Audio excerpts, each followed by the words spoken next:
Well, all I can say is you're either fans or fiends for plunking down good US currency for this reeking rag. In any case, greetings, ghouls. Welcome once more to the Crypt of Terror, to the putrid pages of this, the Crypt Keeper's mag. I'm ready to start off the evil festivities with an odd tale told to me by an odd teller of any tale, a trunk. Listen now to the steamer's own scream story, which it calls Tight Grip. The layers of dust that had settled upon me over the years have been scrubbed away, and now I lie upon Wilma's bedroom floor, my lid flung wide, yawning happily and swallowing the neatly folded clothes she is busily packing into my insides. I feel clean and fresh and new and alive again, after lying dead for so long in the silent littered attic.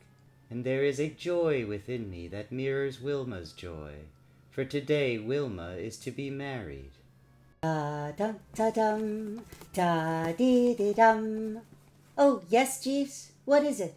Mr. Roswell is here, Miss Wilma.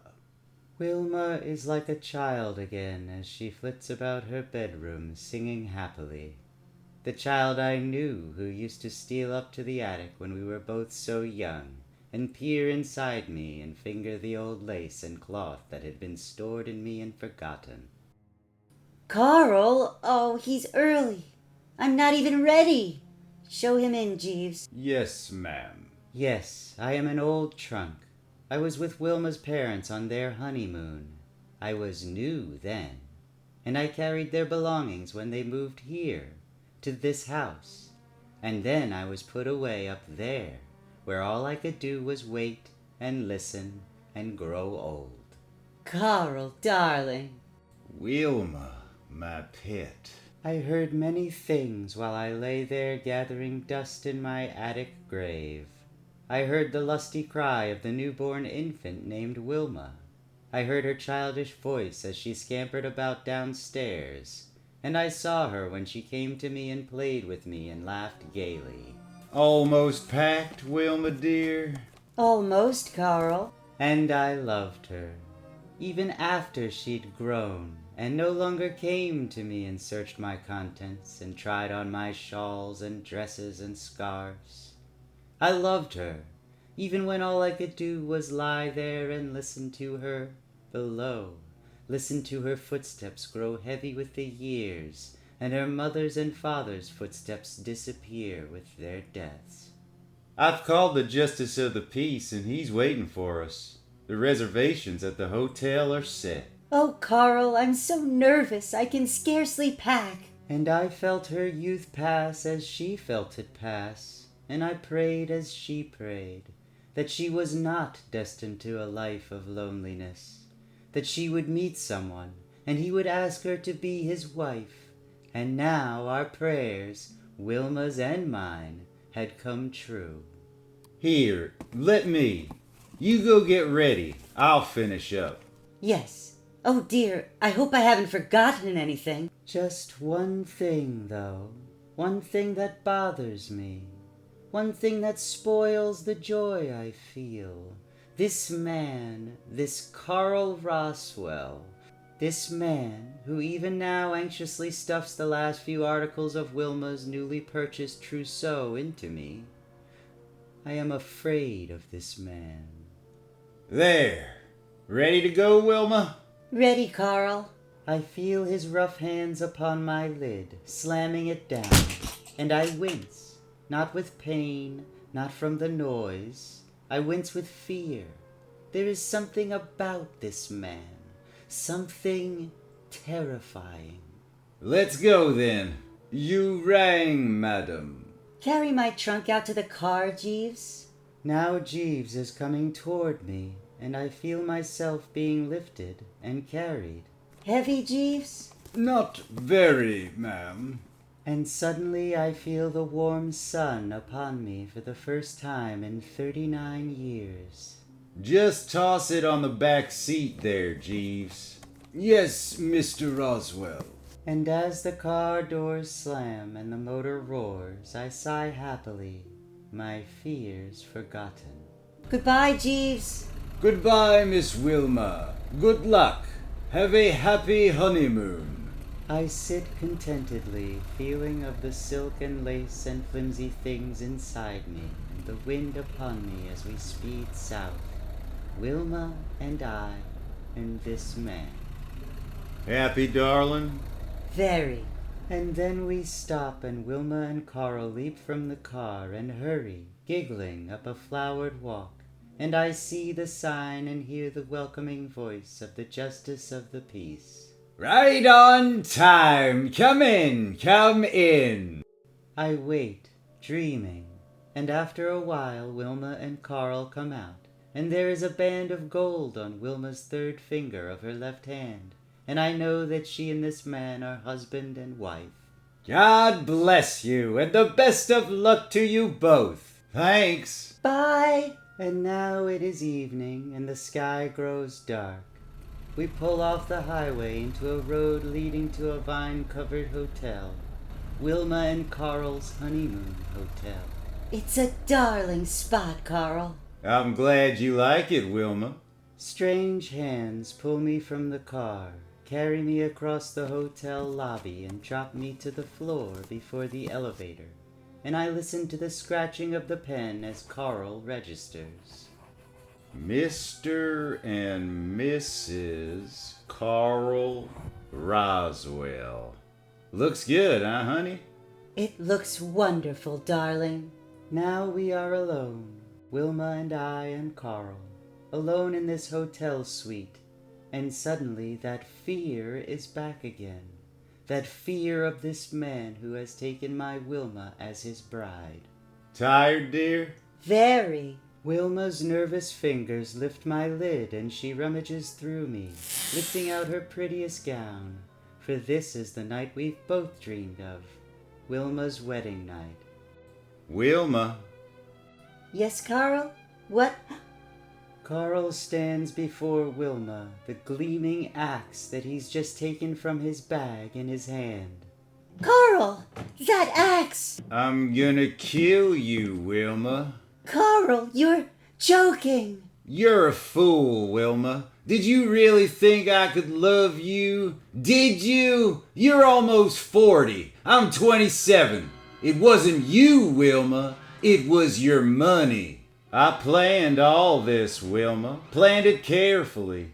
You're gonna get sick, be confined to your room, and all the while I'll be getting rid of your body piece by piece. And when it's all been disposed of, I'm gonna say you ran away. That when I woke up, you were gone. And the police will look for you, and they won't find you. And your money will be mine.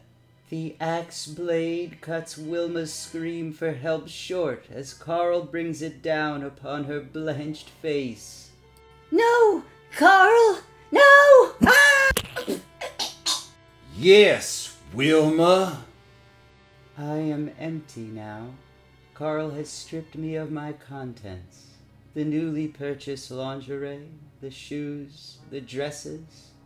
I lie beside the bathroom door, my lid wide, waiting, listening in horror as Carl dismembers Wilma's body where he carried it, in the tub.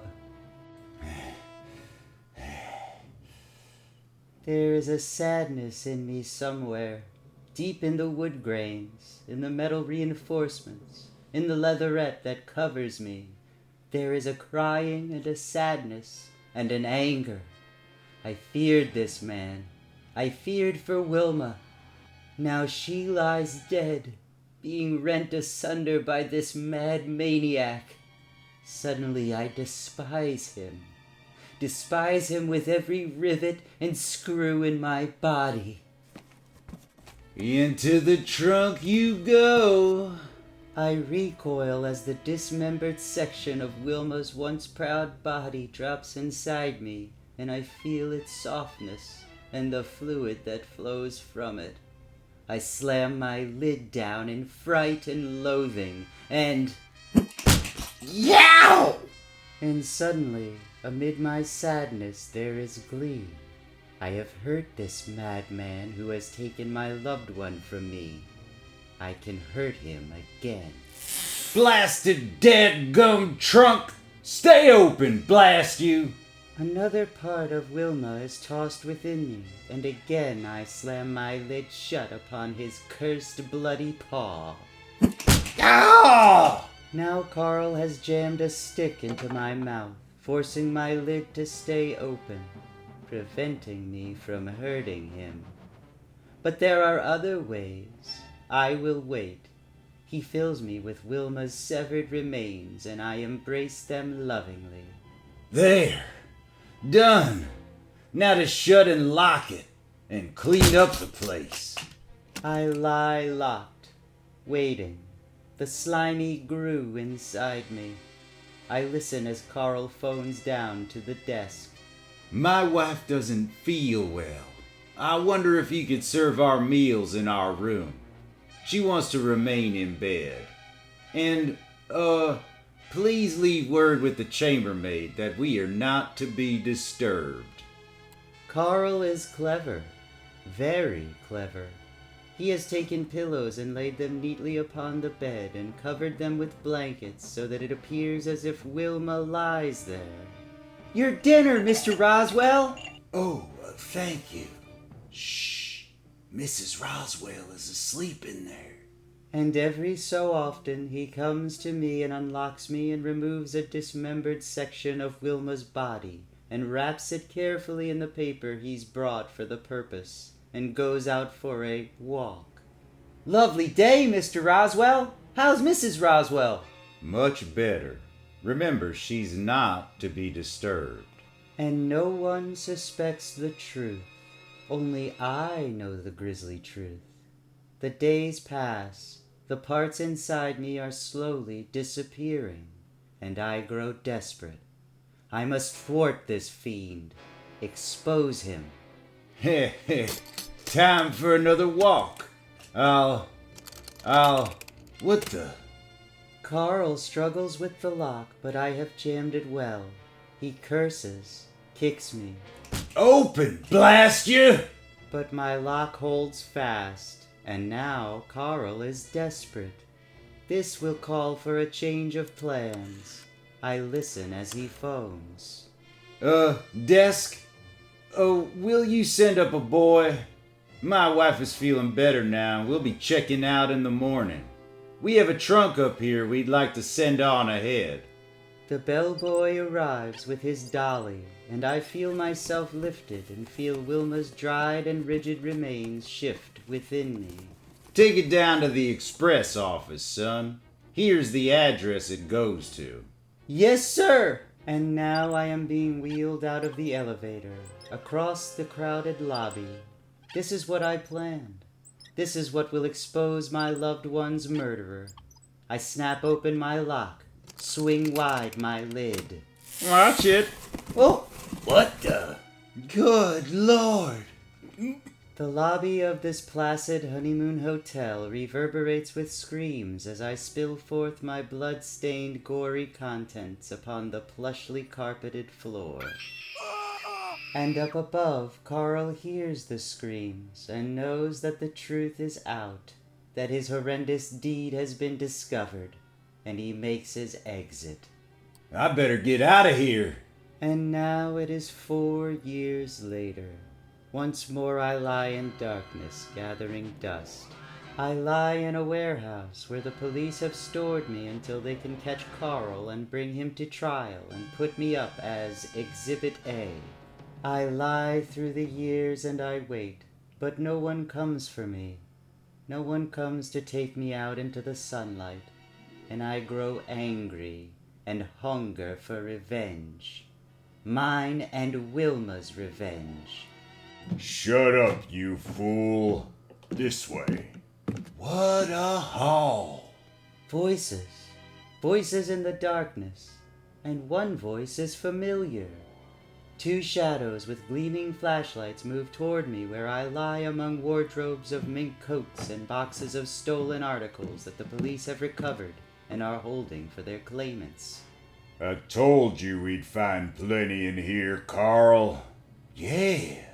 That name, that voice. For 4 years I have waited, still feeling Wilma's gory remains within me, still hating, still praying for revenge. And now Carl Roswell is here, beside me. I shudder. What the? Look out! The boxes piled upon me tumble with a clatter to the floor. Somewhere a voice calls out. Who's there? Hide! Quick! I feel rough hands upon my lid. Familiar rough hands. Carl's hands. He swings me open, steps into me, and I swallow him greedily. He brings the lid down, cringing silently, inside me, listening. Must have been a cat. The footsteps disappear. Carl tries to open the lid, but I have him now. I won't let him go. I jam my lock, listening to him struggle. I'm suffocating in here, Willie. Get me out, quick! But Willie doesn't answer. Willie has run off, leaving Carl to his fate. Carl gasps. The air grows thin.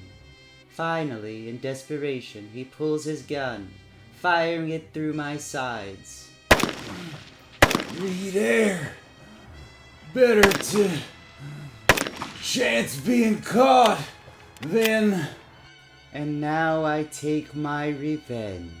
I breathe deep and then exhale. I exhale all of the hate and loathing and desire for revenge within me. And I shrink. My sides close down and my top shrinks down and I grow small. And Carl screams until he cannot scream anymore, and his flesh oozes from the bullet holes like icing from a baker's decorating bag. And when they come, they find me, a tiny box with a mold of compressed bone inside me, and 1,000 yards of flesh ribbon around me.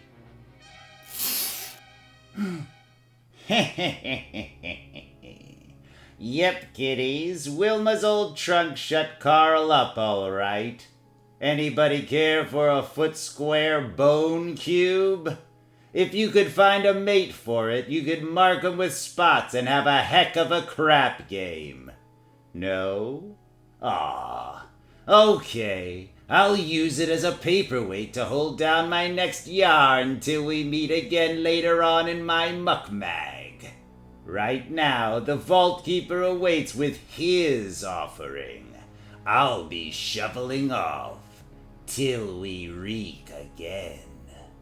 Bye.